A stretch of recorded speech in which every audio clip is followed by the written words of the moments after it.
Hello and welcome back to Fixed Income at 15. My name is Joe Cass. I'm a Senior Director here at S&P Global Ratings.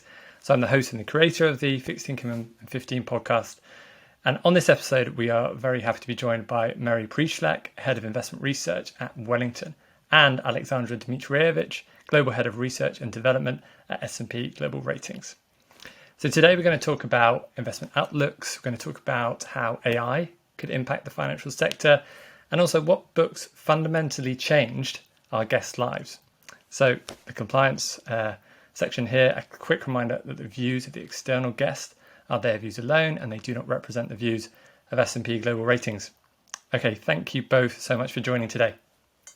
Thank you, Joe. Very nice to meet you, Mary, on the podcast today. Thank you, Joe. Nice to see you, Alexandra. Great. So Mary, let's kick off with you. Would you be able to share a bit more detail at a high level about what your role involves at Wellington and what your responsibilities are? Sure. Yeah. So thank you. So I am the head of investment research for Wellington Management. We are fairly fortunate that our roots at Wellington are deeply rooted in research. So research is the engine of the firm. It's a cross-functional organization where we have core fundamental investment analysts that are spanning across equity, credit, macro, technical, derivatives, and ESG. I've had the privilege of managing this team since 2018, and prior to my current role, I was a global industry analyst for the firm covering insurance companies. Our investment research team is about 130 people deep, and we directly manage over 135 billion of assets. As a research team, we conduct in-depth long-term research and provide investment recommendations across Wellington's global investment platform, and that spans about 900 investment professionals worldwide. So my core responsibilities are really around oversight of the investment research function, including talent evaluation and development, and ultimate accountability for our research portfolio performance. Fantastic. Thanks, Mary. So Alexandra, similar kind of question for you. What did your role of head and research and development at S&P Global Ratings entail? And what main kind of innovation projects are you working on right now?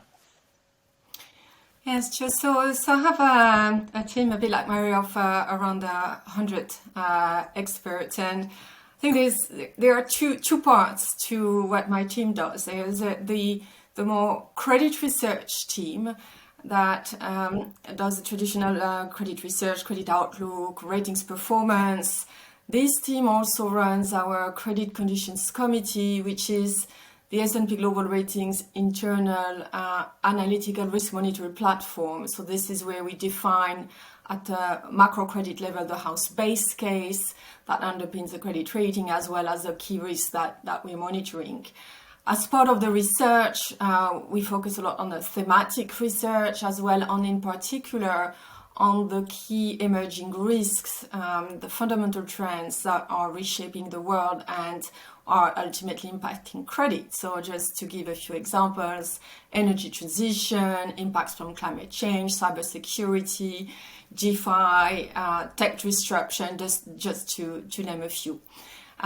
So that's the research part of the team, and then I have a team more focused on innovation, developing new products for an entity like S&P Global Rating. When we talk about new product, it's really opinions on insight beyond traditional credit ratings. So in particular, we do a lot in the space of sustainable finance, such as second-party opinions. So I have some analysts that think, some deep expert that develop this insight, and then a team of sustainable finance analysts that delivers the sustainable financing opinions. Great, thanks, Alexandra. Mary, I wanted to dig into kind of a key area of research that you guys are focusing on at Wellington. So what does the transition to renewable energy look like from an investment standpoint? Yeah, I mean it's a really important question. As Alexandra mentioned, the transition to renewables is really one of the biggest trends that's taking place in the world today. If you take a step back and say what is the energy transition, it is about decarbonization. So the primary objective is really to replace fossil fuels with clean energy. And so there's three main areas that we see as opportunities for investing. So the first is really the renewables and clean energy itself. The second is really the electric networks. And the third is really about power generation and storage. So the first step in the transition is about the need to build renewables. This is a really, really big investment opportunity. Most investors spend a lot of their time here. So think about wind and solar. It's such an important part of the transition that we at Wellington have a dedicated individual helping us think through what the opportunities are investing in the renewables themselves. But the investment in the power grids is to support those renewables is as big of an investment. And so when you think about the utilities, we really think the utilities are at the forefront of this mega trend. And these companies are putting enormous amounts of capital at work to really modernizing the electric grid. So once you build the renewables and then you wire the networks to support them, you have to think about intermittency, and you have to ensure that you've got enough power when you need it. So this leads to the third theme, and that is all around having reliable power. So think about storage, batteries. Think about backup power plants. They'll be gas-fired in the future, we believe. And think about baseload power. That's nuclear. So those are the three key areas of investment opportunity that we see. I'll also just add, when you think about elevated energy prices and an increased focus on energy security, these themes really add to the tailwinds that we're seeing in the transition. So you can see improved cost competitiveness from the renewables themselves. That's driving towards higher returns for clean energy. And we actually think kind of all things electric are going to be growing. So electric vehicles, electric heat pumps, electric appliances, all of this is going to require increased demand for electricity, and that's then going to create even more opportunities.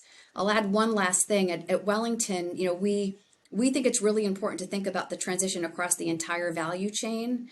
So we did merge both our energy and our utilities team to ensure that whether it's the resource in the ground or the pipes that move it, it's important for us to look at the entire value chain to know where those investment opportunities are.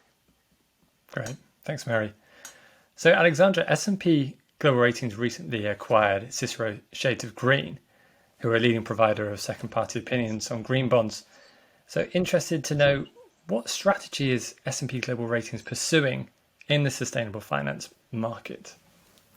Yes, Joe, and maybe I'll start by rebounding on what Mary just explained on how critical this energy transition and the investment in all of the technology is to move to a low carbon economy. Some of the question is, how do you get to finance all of these investments? And one of the tools to finance these investments are the green bonds, or more generally the social or sustainable linked bonds or loans that are issued on the market. Just to give you an idea of the number, we estimate that in 2023 these issuances could reach $1 trillion US. That's up from 200 million in 2018, just to give an idea. And getting back to where we were in 21, because as we all know, issuance has come down generally in the market in 22. And out of the overall bond market, we see a share of around 14 to 16% of that, which is around what is called the GSSB issuance. And we expect that this trend is going to continue to increase for the reason that Mary explained. Some of the key drivers as well being from policy, regulation, transparency initiatives. We can name a few. I mean, Mary mentioned the utility sector, but regulation on EV, new regulation on transparency, new reporting requirement for investors with SFRD, and the IRA, so the Inflation Reduction Act in the US, that's going to encourage more investment in green projects. There's also still a big financing gap, in particular on climate adaptation and resilience.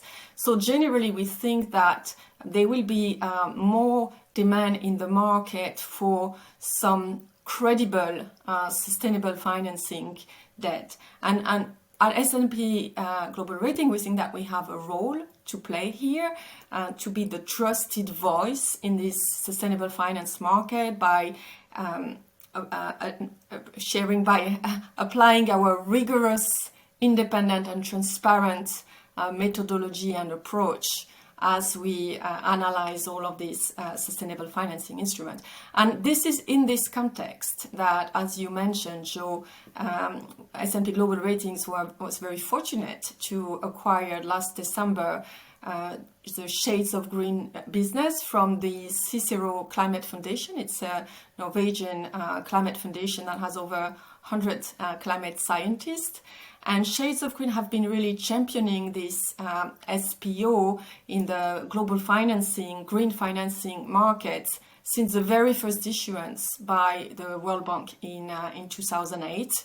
And since then, they've developed a very strong brand in the market thanks to their multi-award-winning Shades of Green methodology that assigns a shading to investment and activity to reflect the extent to which they contribute to this lower carbon or more climate resilient future. So that team is complementing the existing team that we had at S&P Global Ratings, Sustainable Finance team. We have now close to 70 analysts in this sustainable finance team with very deep expertise on physical risk, on resilience. We have some forestry experts, we have some social experts, and all together this team already has evaluated over 460 billion in green financing. We've completed over 500 SPOs.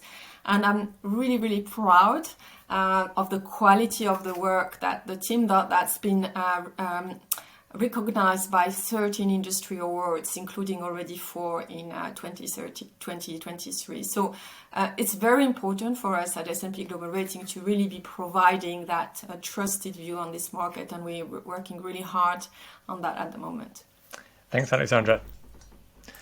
So, Mary, you're managing investment research professionals who essentially provide recommendations to portfolio managers. Can you talk a bit about the relationship between the investment research and portfolio management? And should that relationship be challenging and even get a bit heated at times? Yeah, Joe, thanks so much for the question. I think in order to really understand that relationship, it's important for us to spend a moment talking about the distinctiveness of the role of a global industry analyst at Wellington. So our GIAs have their own philosophy and process. They are deep subject matter experts. When they come to the firm, the expectation is that they're going to spend the entirety of their career studying those industries. And we think it's critically important that each set of industries has their own philosophy and process. Each industry has its own set of drivers. So we really try to ensure that our GIAs have a specifically curated philosophy and process to exploit the inefficiencies in their universe. But we're not research for research's sake. Our global industry analysts also manage money. And the act of managing money does a couple of things. But most importantly, it really hones how they think about and take risk. That's really important in generating alpha. And this structure puts them on equal footing with our diversified portfolio managers. But I don't want to confuse the issue. Being on equal footing doesn't mean that we always have consensus. That doesn't mean that we don't debate or challenge each other.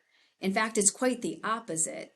We really believe in the importance of healthy and robust debate. It makes us better. Challenge, wherever it's coming from, is really an attempt to just get at what the right answer is. Is the market undervaluing or overvaluing that security? And then you add in the fact that our diversified PMs themselves, they have their own philosophy and process. So there are a lot of times where we can and do actually have a difference of opinion. And that's okay. That's exactly what our process is intended to do.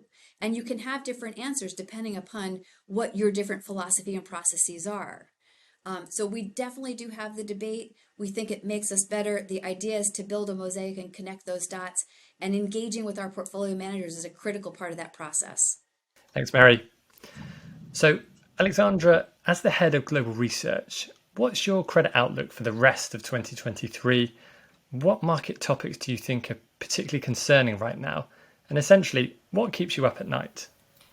Yes, so Joe, it's fair to say that the past few years have been a very interesting environment to be a credit analyst, and I'm sure it's the same on Mary's side, where we've gone from a pandemic to a war in Europe, an energy crisis, and now this unprecedented time of monetary tightening. And I think everyone's market trying to understand what could be the implications of that. So just maybe where do we see things going for the rest of the year?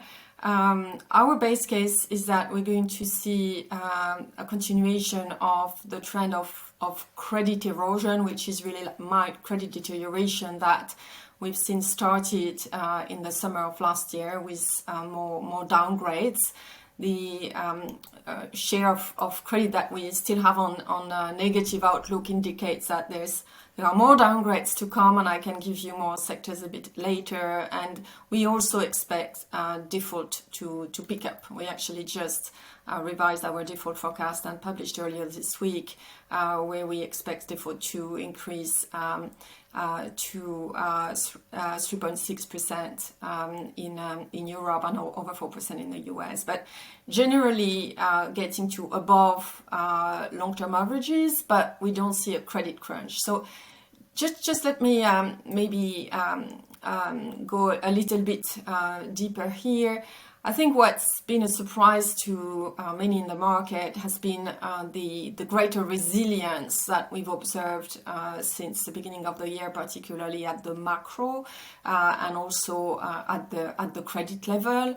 So on the macro side, the still strong backlog of orders from COVID, the easing in supply chain, employment remaining strong, and then the reopening of China, and obviously here in Europe, the easing of the pressure on the energy, where that was one of the possible risk for Europe. So all of that have been rather positive surprises that have led to more resilience on the macro side, but the Q1 earnings also show that a number of companies have actually been able to keep some pricing power and translate some of the increase in input cost onto their prices. So although we expect a deterioration in 23 compared to 22 in the performance of company, we start to see maybe this quarter the beginning of an earning recession. Overall, the trend that seems to be emerging here is one of increased divergence in credit. So on the one hand, you have these credits at the lower end of the rating scale, in the B category and below, sectors such as consumer goods or retail, where we see the highest percentage of negative outlook. We expect more downgrades, more defaults. You also have sectors like commercial real estate that are particularly impacted by the impact of the rapid increase in interest rates on their valuation and refinancing. But on the other hand, we've also seen quite a number of upgrades since the beginning of the year in sectors, some of them recovering from the pandemic. So in airlines, for instance, where we've had quite a few upgrades in the past few weeks, but also in the sectors such as auto or capital goods. So overall, I would say credit erosion, increased divergence. But then what keeps me at night? What are the key risks that we're watching? One is obviously related to inflation. This is going to be critical for central bank to be able to tame inflation, and because that's going to determine when central bank can pause the increase in rates and eventually start decreasing. So for Europe particularly, we see inflation, core inflation remaining sticky through the end of 24, so we expect rates to remain high. But that's going to be one of the key areas to monitor together with unemployment. But overall, we think that we have yet to see the full impact of the rapid increase in interest rate and monetary tightening. It's the first time in history that we have all major central banks increasing their rates at a very high pace and at the same time. And we all know it takes time for monetary policy to impact on the real economy. So we wouldn't be surprised if there are more episodes of turbulence coming, other areas of vulnerabilities, for instance, in the non-bank financial sector or property, in cases where you have high leverage, structural liquidity mismatches, or significant asset quality issues. So these are the risks, and obviously still geopolitical risk. There's still a risk of escalation around the conflict in Russia and Ukraine, tensions between China and the US. So what our base case is a mild deterioration, but we've increased the potential downside risk in the current environment. I'll stop here. I mean, I could speak for another hour on that, but I'll stop here for now. Great. Thanks, Alexandra. So Mary, moving on to kind of a different topic now. How do you think about the future of investment research and how it's going to tie into generative AI? So what skills, what tools will someone in investment research need to utilize to be successful in the future, do you think? Yeah, so it's another really important topic. I mean, there's a lot that we don't know about generative AI right now. So if you will allow me to answer the question sort of on two dimensions. So the first will be a market or alpha perspective, and then the second will be exactly on, thinking about building a team for the future. So from a market and alpha perspective, we do really believe that we're still in the early innings of understanding how generative AI will impact the world. But Wellington, we think, was early to focus on the advent of machine learning and technology like this when our team in 2016 took a trip out to the Bay Area with a specific focus on really understanding the early development of this technology. So while we believe generative AI is powerful and somewhat disruptive, this isn't the first advancement in AI that we've invested in, and we're fairly certain it won't be the last. As investment professionals, this is what we get excited about. Disruption tends to create volatility. Volatility creates dispersion, and active managers like ourselves are able to capitalize on that volatility and that dispersion. I mentioned before our analysts, we really focus on the spread between capturing the winners and avoiding the losers. And if we are able to capture that alpha spread, we should be able to generate alpha. So we're excited about the disruptive effect that generative AI can have on the markets. Now, from the perspective of building out a research team for the future, over the last 5 years, we have been really deliberate in hiring individuals that we had what we would call skills of the future.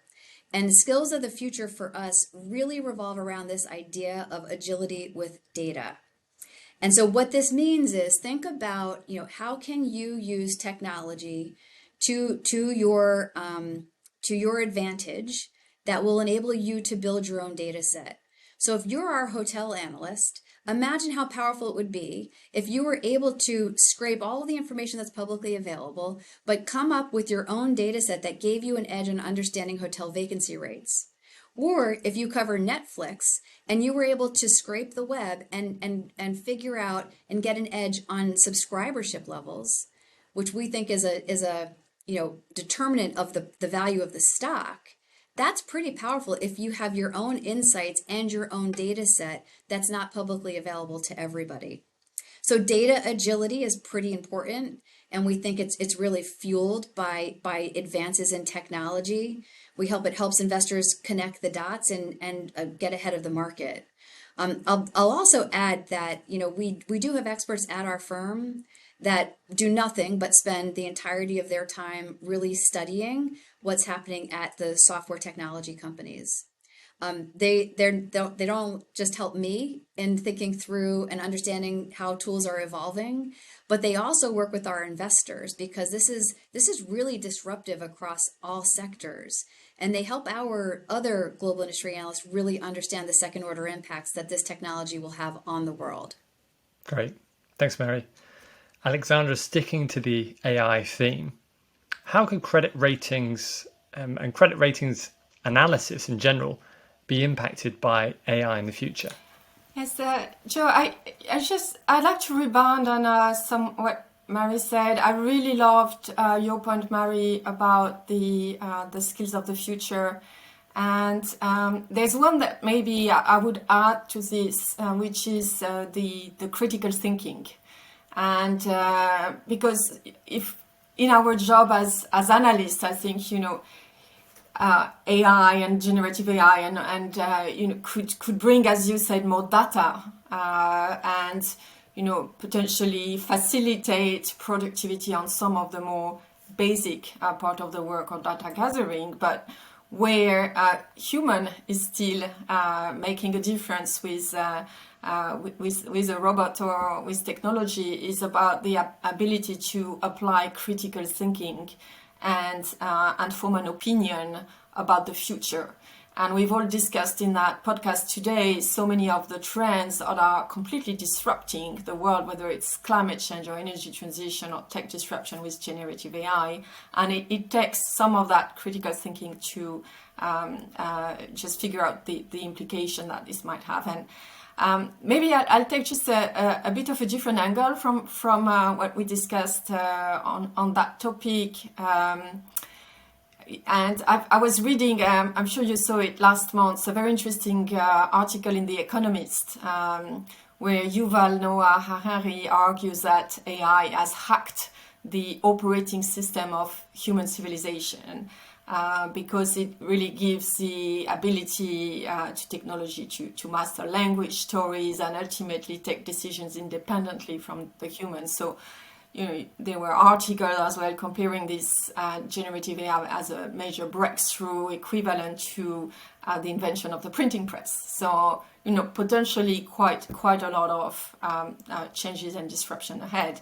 And here, I think from a risk analyst standpoint, I think what's going to be really important for us is to understand how companies or governments, what's their approach in terms of governance and risk management as they deploy generative AI within their organization, how much they might depend on some external provider, what type of risk in terms of protecting the IP, potential misuse, fraud, ethical consideration, rising cyber security concern, legal risk. There are a number of potential risk. And so, the governance around responsible AI, I think, is going to be an interesting part of how we analyze companies going forward. Fantastic. Thanks, Alexandra. Mary, you mentioned, I think it's in your intro, you're leading a team of 130-ish investment research professionals, and they're managing 165 billion US dollars in client assets. So can you talk a bit about your personal management style and how you try and get the best out of your staff? Yeah, so let me just start with sort of a major part of my job is to really focus on ensuring that we are attracting, retaining, motivating, and developing world-class research talent. So my goal is to ensure that we always have the best talent working on behalf of our clients. If you think about my personal management style, I like to try to distill it down to the interplay between being candid and caring. Now, I share that because I've had my fair share of disappointments and moments of adversity being an investor for the majority of my career. And these periods have really punctuated the importance in my mind of empathy and compassion when you're working with people. And we are in a talent-based, people-based business. So it really shaped how I interact with others. I've found that it's critically important to care. And if people know that you care, you can be candid. And that combination can be really powerful in helping somebody grow and develop and achieve new heights. It sounds so simple, I know, but I really do think that in the people business, this combination is critically important. Now, you asked the question, how do you get the best out of people? And I guess I'd start with saying it's hard. Everyone is different, and how people are inspired is different. So I have to spend, and my leadership team spends a lot of time just trying to get to know individuals, really trying to understand what motivates them and what worries them. And so if you said, all right, well, no, Mary, you have to distill this down into one thing. What's the one thing that enables you to get more out of people? I'd say it's really the power of belief.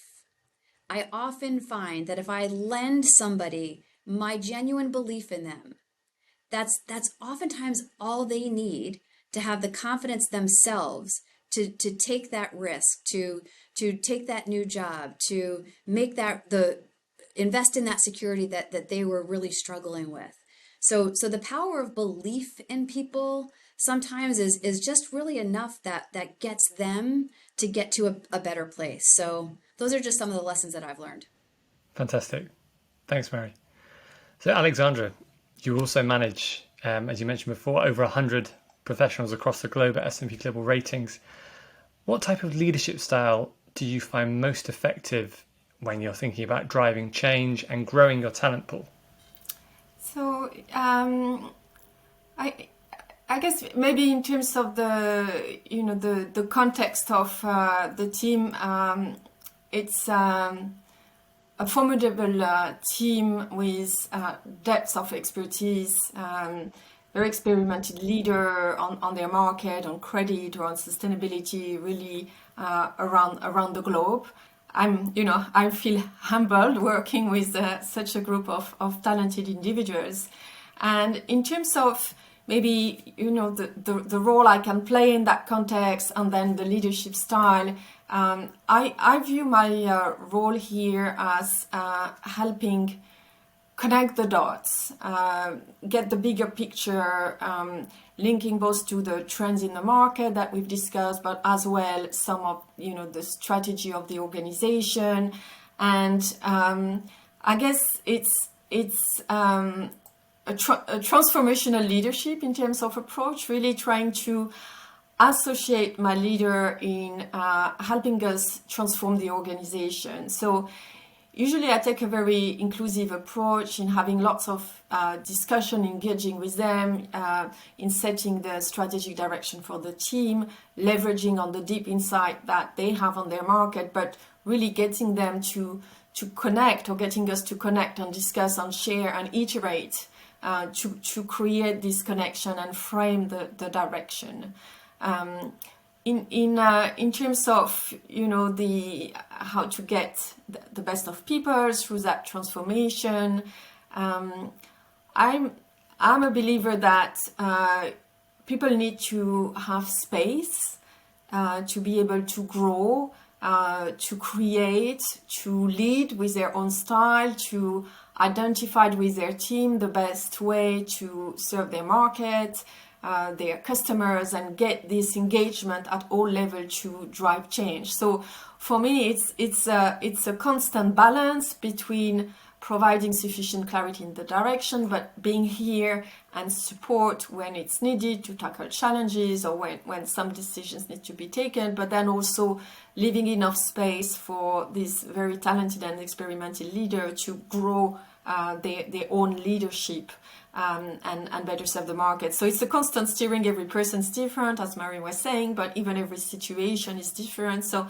I feel it's a permanent adjustment about what's the right, balance between, in a way, like the caring, so the support, but as well the space to innovate and grow. And it's really, for me, that like the potency leadership, if I can call it like that, is helping create the future leaders of the organization.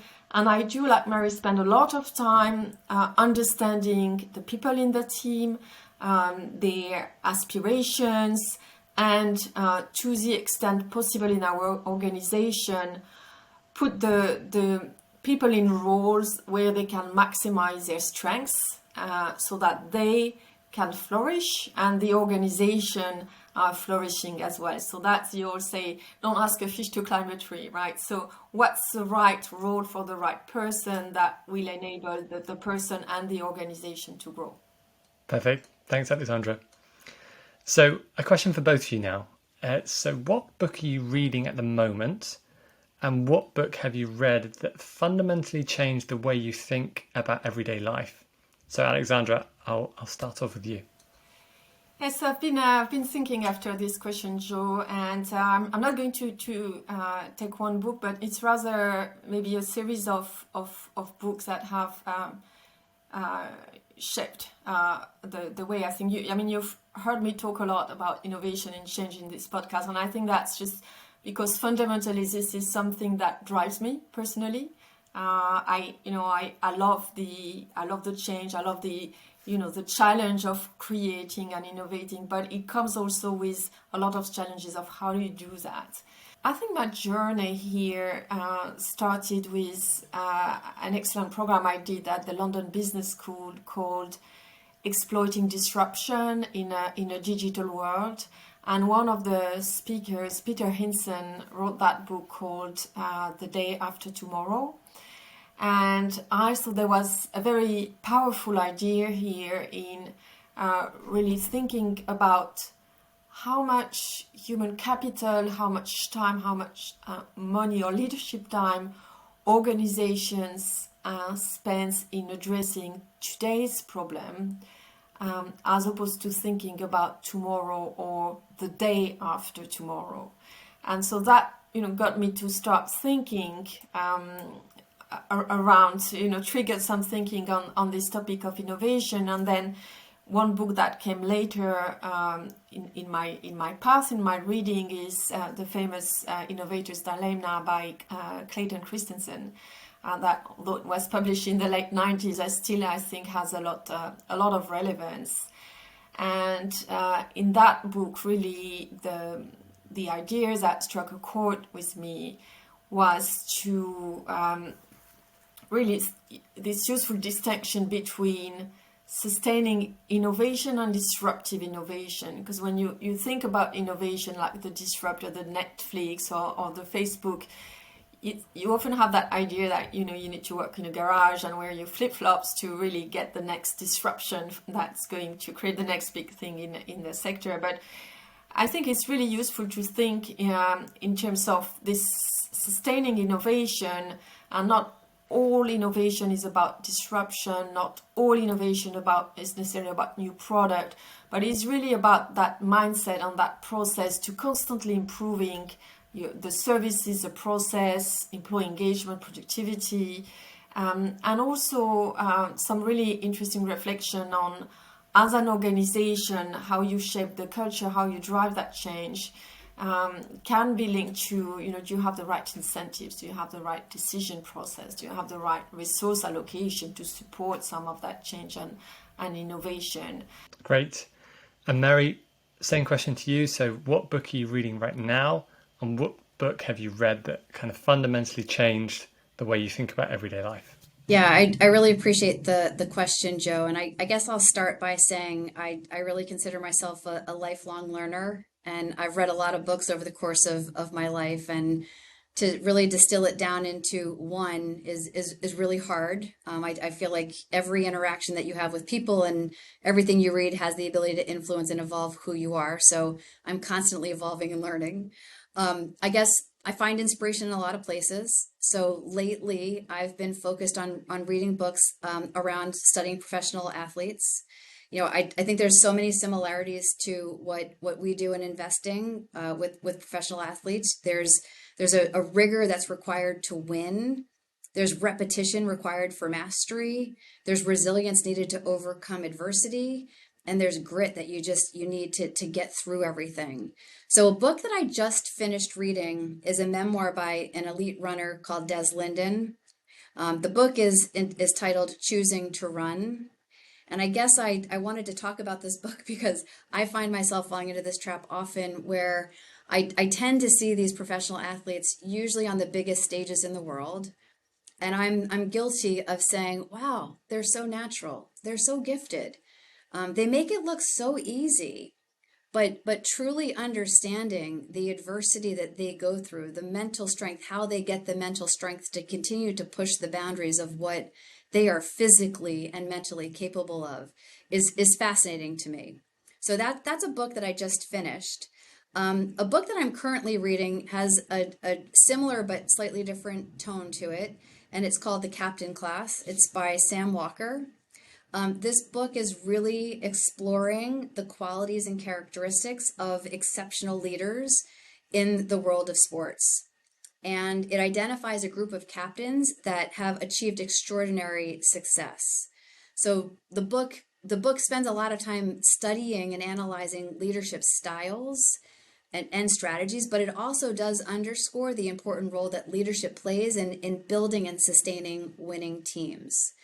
So I wanted to share a book that I finished and a book that I'm currently reading. And now you say, is there one that has profoundly changed me? I think as a leader, as a new leader in 2018, I was traveling to Asia, visiting our team over there.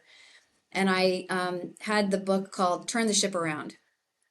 And it was pretty powerful for me at the time because it's about a naval ship and how there's every person on the ship has a role and a function, and there's this hierarchy, and you have to go through all of these all these different people to get something to change.